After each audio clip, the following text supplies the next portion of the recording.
মুখে মুখে একটাই প্রশ্ন,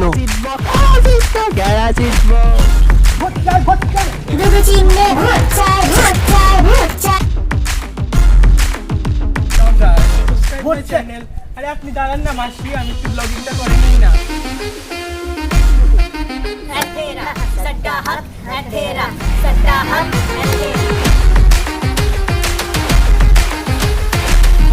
এখানে আন্দোলন করছেন কেন? রাস্তায় গিয়ে করতে বলেছি, কাজের নামে খালি লবডঙ্গ। আমি বুড়া হইতাম। দেখেন আপনার পায়ে ধরতেছি, আপনার আমার ছেলে একটু চাকরি দেন। না না আমরা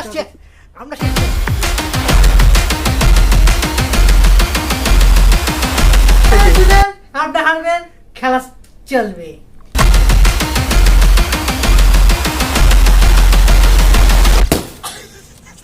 পার্টির ভোটের গান গাইবেন রানু মণ্ডলের বোন পানু মণ্ডল। No, no, no, no.